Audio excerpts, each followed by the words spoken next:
每年的1月5日，马德里市政府都会组织盛大的彩车游行，以此迎接三王节的到来。而2010年的盛会当天却发生了一件离奇的儿童失踪案。一对年轻的父母带着5岁的女儿阿玛雅前来参加盛典，即便此时阴雨连绵，也无法浇灭人们迎接节日的热情。骑在父亲肩膀上的阿玛雅被不远处的气球所吸引，她随即告诉父亲自己想要一个，似乎喜欢气球是小孩的天性。面对即将到来的三王表演，母亲表示由自己先占着位子，然后让父亲带女儿去买一只。于是男人带着阿玛雅急忙来到了玩具售卖摊，他把女儿随手放在了地上，然后掏出了钱包准备付钱。正是这撒开了手的功夫，小女孩转头被不远处掉落的彩灯玩具所吸引。当男人付完钱低头，却看到女儿竟然不见了。慌乱的他随即四处寻找，并大声呼喊阿玛雅的名字，可叫喊了半天根本没有任何回应。与此同时，女人似乎听到了丈夫正在呼叫阿玛雅，深感不对的她急忙来到了丈夫身边，两人一对接才知道女儿不见了。忐忑不安的情绪瞬间让两人崩溃，他们开始分散去寻找女儿的身影。男人爬上了车顶四处张望，就在这时，不远处一个身着黄色雨衣的小女孩正在跑向另一边，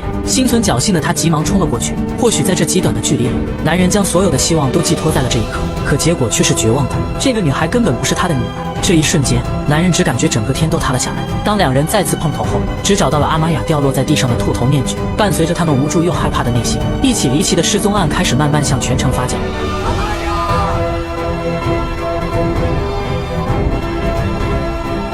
第二天一早，5岁小女孩阿玛雅失踪的消息便出现在了各家媒体上，而警方也根据调查监控得知，阿玛雅似乎是被不明身份的人带走了。随后高层便发布了媒体见面会，警方希望通过媒体向大众分享阿玛雅失踪案的相关信息，并呼吁广大群众提供任何有用的线索。而负责此案的女探长格林排查了整个广场后，最终在一个楼道里找到了小女孩身上的黄色雨衣，也就是说，有人可能给小女孩重新变了装后将其带离了广场。格林让手下去调查一下那个卖气球的商贩，他不想错过任何一个细节，同时去和特殊部门做交接，让他们扩大搜索范围，并把阿玛雅的照片贴满全城。交代完这些，格林来到外面想要喝一杯咖啡给自己提提神。也就在这时，来自南方日报的新人女记者米伦找了过来，两人之前似乎打过交道，米伦想要知道一些具体的细节，而且保证不会公布出去。但格林却告诉他，警方目前只知道阿玛雅被掳走了，如果米伦公开信息打草惊蛇的话，最不利的还是那个小女孩。另一边，阿玛雅的父母在短短的一天里仿佛经历了世界末日，他们整日以泪洗面。为了寻找女儿，他们也通过媒体祈求得到公众的帮助。女人痛苦地描述着女儿失踪前的所有信息，而不远处的米伦也和组长赶了过来。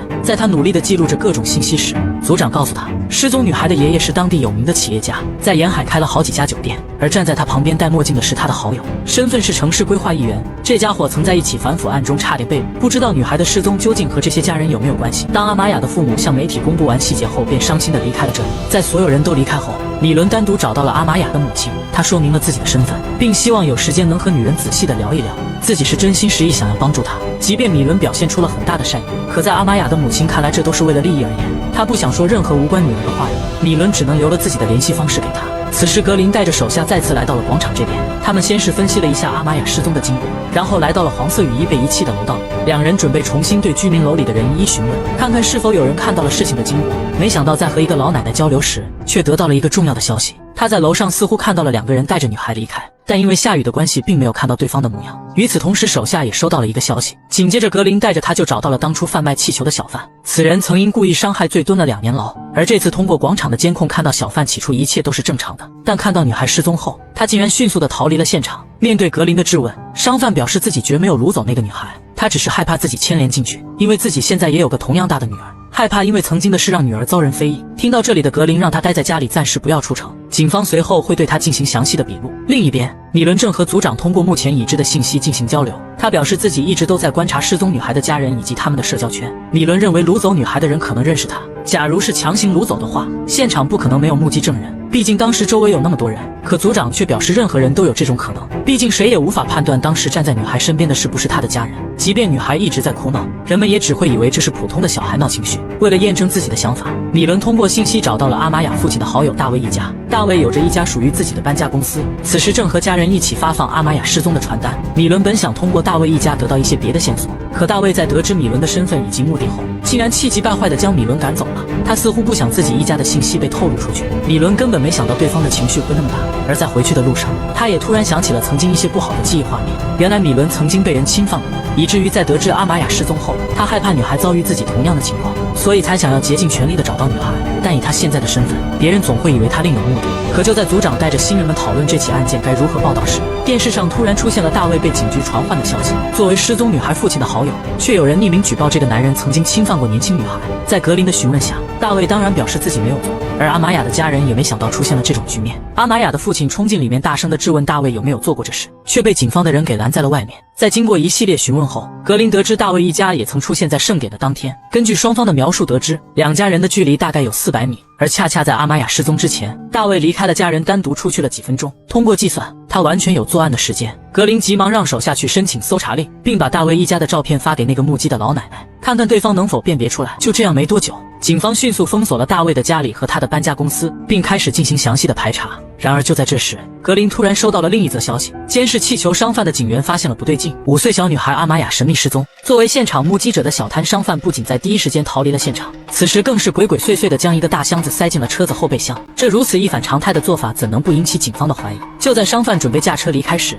格林女探长迅速带领手下围了上去。眼见不妙，男人还想逃，但最终还是被抓了起来。面对格林的质问，男子不停地大喊自己错了，他只是负责运输而已，难道箱子里真的是阿玛雅不成？当车子后备箱打开后，只见箱子突然间动了起来，显然里面肯定是活物。就在格林满怀期待的打开后，却突然被里面的东西吓了狠狠一大跳。原来里面装着的竟是一条黄金蟒。看来商贩一直都在偷偷的帮人走私这些。格林让手下将他带回警局审讯，而失踪的阿玛雅或许真的和此人无关。现在只剩下另一条线可继续追查了，那就是阿玛雅父亲的好友大卫。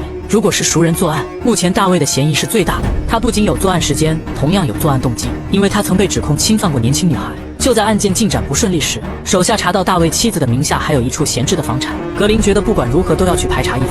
此时在另一边，新人女记者米伦也在和组长探讨大卫的事。作为曾经被侵犯过的受害者，米伦是除警方以外对阿玛雅失踪案最上心的一位。他不想看到悲剧重演，而且他认为如果嫌疑人不是大卫，那么现在警方就是在浪费时间。于是米伦决定去找大卫的儿子塞缪尔谈一谈，看看是否能得到一些别的线索。就这样，当他找到塞缪尔时，虽然以记者的身份被拒绝了很多次，但最终米伦还是说服男孩重新打开了门。一进来，塞缪尔就义愤填膺地表示媒体在胡说八道，他的父亲不可能去绑架阿玛雅的，因为两家人的关系非常好。阿玛雅以前经常来他家里玩，他的父亲对待阿玛雅就像女儿一样。然而就在他希望米伦能为父亲证明清白时，另一边的警方带着大卫的妻子来到了他名下闲置的房产里。没想到的是，在其中一个稍微隐蔽的房间里，格林发现了一个录像机，两人随即戴上了专用手套。然而当录像打开之后，里面却出现了塞缪尔和一个年轻女孩的身影，与之传来的声音赫然就是大卫。通过声音可以判断大卫让儿子正在进行一些非法侵犯。不巧的是，这一幕被大卫的妻子所看到，她难以置信仅有18岁的儿子竟然做出了这种事。当警方把他带到另一个房间后，女人随即打给了自己的儿子。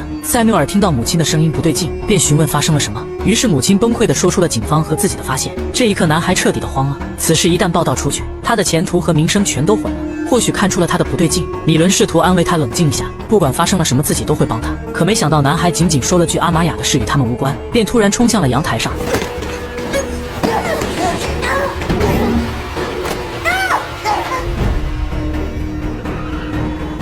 当米伦惊恐地走过去查看，男孩已然身亡。这强烈的一幕再次冲击了米伦的内心。随着警方的到来，不明所以的米伦也终于知道了塞缪尔为何要跳楼。显然这件事与阿玛雅的失踪案无关。格林也知道米伦曾经的遭遇，时至今日那些侵犯者都未曾被抓到。他希望米伦能回去好好的休息一下，不要再执着这起案件了。当格林回到警局后，知道儿子死讯的大卫正痛哭不已，而手下也找到了一些新的信息，那就是在阿玛雅失踪时，大卫虽然消失了几分钟，但却在一家商店里拍到了他。也就是说，大卫并不是带走阿玛雅的人，而死去的塞缪尔当时也有不在场证明。案件再次陷入了焦灼状态，这瞬间让格林气愤不已。另一边，阿玛雅的父母正在为女儿进行彻夜祈福，一些亲朋好友也纷纷赶来为阿玛雅祈祷。就这样，随着时间的推移，阿玛雅的失踪案却再也没有任何进展。时间匆匆而过，来到了2016年。此时距离小女孩失踪整整过去了6年，米伦也从一名新人女记者变成了干练的职场能人。这天，她无意中收到了一个包裹，随后没多久，失踪女孩阿玛雅的父母再次来到了警局。原来有人匿名给南方日报的米伦寄了个信封，里面只有一卷录像带。当格林打开之后，伴随着雪花一般的画面，阿玛雅的父母不明白这是什么意思。可下一刻，一个女孩的身影赫然出现在了画面里。即便女孩已经长大了，可女人一眼就认出了这正是自己的女儿阿玛雅。经过警方的分析，却无法追踪录像带来自哪里，只知道拍摄的设备似乎是一款名为三洋的老旧录像机。看来想要找到失踪的阿玛雅，只能先从录像内容里的各种物品下手了。不过格林女探长有些奇怪，绑架犯为何要送这盘录像带给南方日报呢？而且压根没有向阿玛雅的家人提出任何赎金的要求，这一举动完全猜不透。不管如何，既然有了新的线索，那么警方只能以此去追踪失踪的阿玛雅了。于是录像里的各种物品全部被罗列了出来。通过大量警力的连夜排查，结果发现这些物品根本就找不到任何有用的信息，因为它们不仅很便宜，而且在任何地方甚至网上都可以买到。想要找到有用的线索，无异于大海捞针。就在案件再次陷入困境时，一则论坛里的帖子引起了警方的注意。因为这款三洋设备非常老旧，使用它的人并不多，而发帖人似乎是之前的设备出了问题，便想要再购买一套同款设备。就这样，一个名叫詹姆斯的男子走入了警方的视线。此人并不是西班牙人。经过调查，1980年詹姆斯在公园里试图掳走一个女孩时被抓，后来又因非礼年轻女孩被逮捕，一直到了2005年才获释。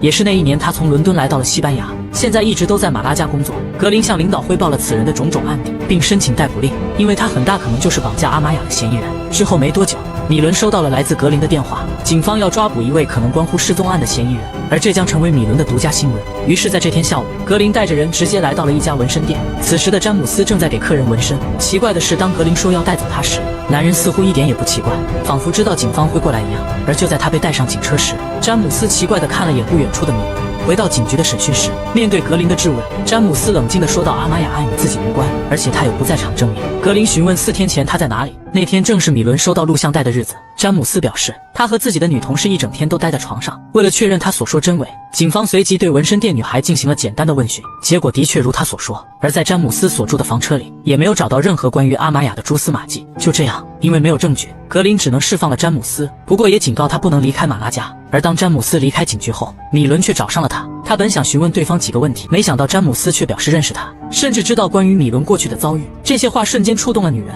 随着公交车的到来，两人在车上有了一番对话，而米伦也终于知道了一个可怕的真相，那就是有一个叫滑梯的网站，它专为各种恋物癖或者变态的人所设立。比如大卫之前拍摄的非法录像，在那上面比比皆是，甚至有人曾把米伦被侵犯的视频上传了进去。詹姆斯曾无意中看到过，所以他明白米伦之前的遭遇。他也承认自己之前确实有点小变态，但绝对和阿玛雅的案件无关。这些话让米伦再次想起了那段痛苦的经历，但他还是强忍着询问詹姆斯是否记得那些侵犯者的模样。詹姆斯表示没看清，因为他当时的注意力并不在他们身上。不过詹姆斯又说到那个网站还有一个论坛，里面的人会进行一些私密分享，进入其中需要花费一些昂贵的费用。关于这个论坛的用户，詹姆斯保留了一份清单，里面或许有管理员，如果能联系到他，米伦或许就能找到自己的视频。不过这份清单，詹姆斯却开口1万欧元，希望米伦可以考虑一下。回到住处的米伦直接崩溃了，原来自己那段惨痛的记忆竟然成为了不法分子的牟利工具。冷静下来的米伦决定要揭开这黑暗的面目，于是他直接拿起电话打给了大卫，并和对方约定了一个见面的地点。自从大卫的儿子塞缪尔跳楼之后，这个男人苍老了很多。对于米伦的询问，他如实讲述了自己所知的滑梯信息，里面的确充斥着各种非法视频，但一般人根本无法进入。有传闻说，网站背后不仅有黑帮的人物撑腰，甚至有一些政客和商人与此有关。他希望米伦不要去调查，因为一旦被对方知晓，后果可能会很严重。听完大卫的讲述，米伦表示了感谢，但在他离开时，大卫再次劝告他不要去调查滑梯背后的人。不过米伦显然没有听从他的话语，他找到了詹姆斯，表示愿意出钱购买那份清单。不过詹姆斯却又提出了一个要求，那就是给米伦拍一张照片。虽然不明白他是什么用意，米伦还是答应了他。就在双方达成交易之后，米伦带着清单离开了这里。时间一晃又过去了3年。这天正在跑步的米伦突然收到了一条信息，对方指定了一个地点给他。当他找到对方提到的垃圾桶后，果然在里面找到了一个包裹。而没多久，阿玛雅的父母再次来到了警局，原来又一卷录像带匿名寄给了米伦。打开之后，同样先是一阵雪花般的画面，然后长大后的阿玛雅再次出现在了视频里。看着女儿的模样，父母虽然很伤心，但又充满了疑惑，绑架他们女儿的人到底是什么意思呢？外面的警察也在询问为何每次对方都把录像带寄给米伦。米伦只是简单的说了句。得知女儿还活着的信息，阿玛雅的父母对着媒体向绑匪说道，他们愿意满足任何要求，只求把女儿还给他。男人也直接宣布，有任何人提供线索都可以获得10万欧元的赏金。虽然已经过去了9年，此事再一次引起了社会的关注，警方高层也开始对办案的格林等人施加压力。没想到的是，失踪案还没有着落，另一起谋杀案又走进了警方的视线。等格林赶到之后，才发现原来这是詹姆斯居住的房车。诡异的是，里面竟然发现了2具尸体。经过化验比对，这2人赫然就是詹姆斯和大卫，而2个都是和阿玛雅案有过关联的人。另一边，米伦一直都在寻找关于3洋录像机设备的线索，他排除了一家又一家，目前只剩下最后一个。米伦走进去，假装想要维修这种老旧设备，但又找不到相关的配件，便询问老板有没有。没想到老板突然说到，这可有点巧，原来几周前有个人送过来维修同款设备，可等米伦询问对方的信息时，老板却拒绝告诉他。于是米伦假装走了出去，然后趁着老板不注意，他又反身回来拿走了老板记录的客户信息本。等回到公司后，米伦顺利从笔记里得到了一个人名，对方叫爱丽丝，居住在名为帕劳塔的偏僻村子附近。他对领导表示自己去前往调查一下，看看能否找到失踪女孩的信息。然而等他刚走出大厅，格林就带着人找到了他，并告诉米伦他涉嫌和一起谋杀案有关。原来警方在詹姆斯的房车保险柜里找到了米伦的照片，这一下让米伦有些错愕，他隐隐猜到这两个人的死可能与滑梯有关。随着米伦被带走，名为帕劳塔村子附近的一栋房子内，被称为爱丽丝的女人来到了阁楼的一处房间。这里的布局赫然和录像里关阿玛雅的房间一样，只不过当爱丽丝呼叫对方女儿时，女孩却这样回道：2010年，作为医生的阿玛雅母亲告诉自己的病人，她可能以后再也无法生育。这个女人就是爱丽丝。失去了当妈妈的权利瞬间让她如遭重击。此时正值三王节庆典期间，回去的路上，尽管丈夫一直在安慰妻子，可爱丽丝看到周围的孩子却显得那么的悲伤不安。与此同时，阿玛雅一家三口也来到了庆典现场，看到自己的主治医生，爱丽丝急忙打了声招呼，阿玛雅母亲也简单的做出了回应。骑在父亲肩膀上的小女孩让爱丽丝露出了羡慕的目光。随着夜色降临，虽然整个庆典阴雨绵绵，但三王节的庆典依然热闹非凡。只有痛苦的爱丽丝黯然神伤。没想到就在她转头的瞬间，她突然看到阿玛雅孤零零地站在人群中。女人缓慢地来到女孩身边，询问发生了什么。只见女孩一脸委屈地哭着，表示找不到自己的爸妈了。爱丽丝询问她还记得自己吗？当初他们在医院里曾经见过面，而爱丽丝的丈夫也在努力地四处查看阿玛雅的父母。当爱丽丝将一颗糖果递到女孩手里时，一股特别的感觉突然席卷了她的内心。只见她二话不说拉着阿玛雅就走，丈夫试图阻止她不要这样，可爱丽丝却仿佛变了一个人一样。另一边，阿玛雅的父亲正在大声呼喊女儿的名字，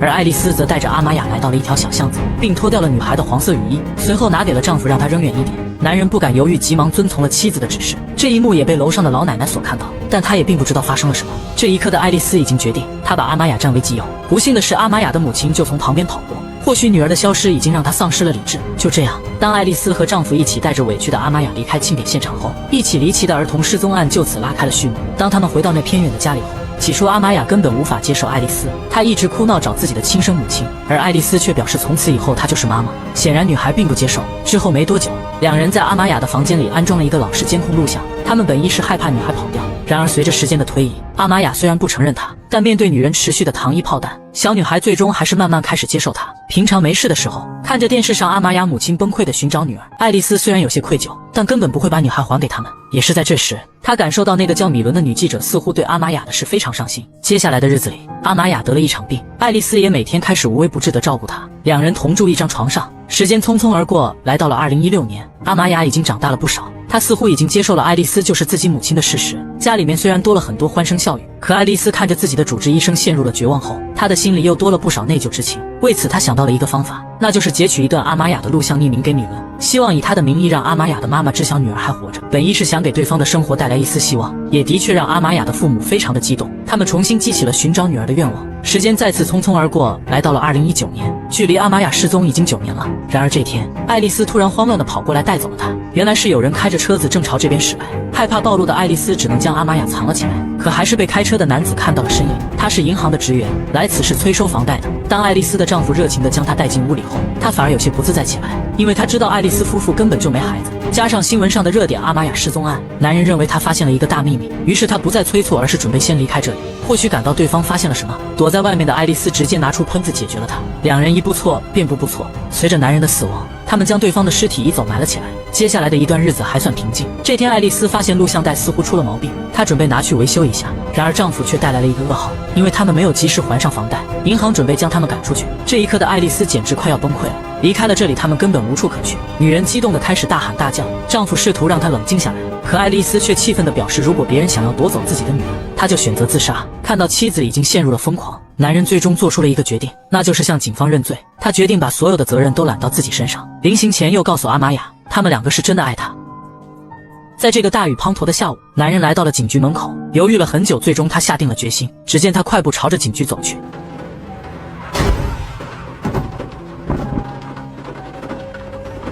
仿佛上天开了个玩笑。男人的死虽然让爱丽丝和阿玛雅痛苦不已，可他的死亡保险却帮助爱丽丝付清了房贷。等到两人从悲伤的情绪中走出来后，爱丽丝告诉阿玛雅，这是他父亲从天堂送给两人的礼物。随后爱丽丝又拿出一张照片，他也做出了一个决定，那就是把房子卖掉，然后带阿玛雅离开这座城市。在最后的一段日子里，爱丽丝又拿出了一卷录像带，放在了其中一个垃圾桶里，随后把消息通知给了米伦。时间线回到米伦被警方带走之后，对于警方的审讯，米伦只是表示自己因为阿玛雅的案子和死去的詹姆斯以及大卫有过交集，其他的一概不知。虽然他内心隐隐猜测这两人的死和滑梯脱不了关系，但他不敢讲出来，一是对方的背景很强大，二是他没有任何证据，因为没有直接的证明，警方也只能任由米伦离开。没想到的是，不知是谁泄露了信息，第二天新闻上就出现了米伦和谋杀案有关的消息。看来有人想要给米伦制造难题，但不管怎样，米伦已经查到了爱丽丝的住址，无论如何他都要去一趟。于是米伦告别了组长后，只身朝着爱丽丝的家赶去。米伦只身找到了爱丽丝的家里，他想和爱丽丝聊一聊关于录像机的事。而爱丽丝在看到米伦后，她知道米伦是谁，又有着怎样的目的，于是假装不认识他，甚至直接拒绝了和米伦交流。不过就在米伦准备离开时，却突然看到了院子里有一辆儿童车。奇怪的是，这家人并没有孩子，而里面的爱丽丝也发现了这点，她急忙出来喊住了米伦，同时表示自己愿意和他聊一聊。随后两人一起来到了屋里，就在双方交流时，米伦看见了桌子上的老旧录像设备，紧张的爱丽丝急忙站起来说去给他倒杯水，而另一边躲在房间里的阿玛雅正抱着狗子惊恐不已。在他的认知里，自己绝不能被外面的人发现。此时爱丽丝借着倒水的时候直接拿起了一把刀，如果情况不对，她甚至想直接杀了米伦。与此同时，米伦突然听到楼上的房间里传来了声音，原来是不听话的狗子在试图开门。米伦询问上面难道有人吗？爱丽丝慌了，就连拿着刀的手也在颤抖，杀还是不杀只在一念之间。最终爱丽丝没有下手，她把刀子收了起来，同时告诉米伦阁楼里关了一条狗。恰逢此时，一阵狗叫声传来，这一下直接打消了米伦的疑虑。为了不让对方借口上楼查看，爱丽丝提前上去把狗带了下来。看着可爱的狗子，米伦也伸手抚摸了下它。接下来的对话都比较正常。对于那款老旧设备，爱丽丝表示都是丈夫生前的喜好，或许想起了丈夫，爱丽丝突然哭了起来。而就在此时，米伦看着她头上的头巾，突然想到了什么，紧接着他便匆匆告别了爱丽丝。精明的爱丽丝也察觉到了她的情绪不太对，但米伦突然间要离开，她也无法阻拦。当米伦驾驶车子远离了爱丽丝的家后，他急忙掏出手机打开了之前阿玛雅的录像，只见女孩头上的丝巾和爱丽丝头上的一模一样。综合种种疑点，米伦确定她就是绑架阿玛雅的人。于是他直接打给了格林女探长，并把地址和发现都说了出来，而他自己又悄悄地摸了回去，在不远处监视。此时在屋里的爱丽丝突然感觉大事不妙，她二话不说就开始收拾衣物。在这个大雨滂沱的晚上，爱丽丝先是将一把猎枪放在了车上，随后拉着阿玛雅准备逃离，而这一切都被米伦所看到。看着对方驾车驶离，米伦只能悄悄跟了上去。好在因为下雨的缘故，爱丽丝没能及时发现他，而米伦也边追踪边联系警方。没想到的是，开车的爱丽丝突然疯狂了起来，她似乎知道米伦就在后面，便开始质疑为何老天要这样对待她，说着还对阿玛雅不停地道歉。她已经做了一个决定，那就是不让任何人带走阿玛雅。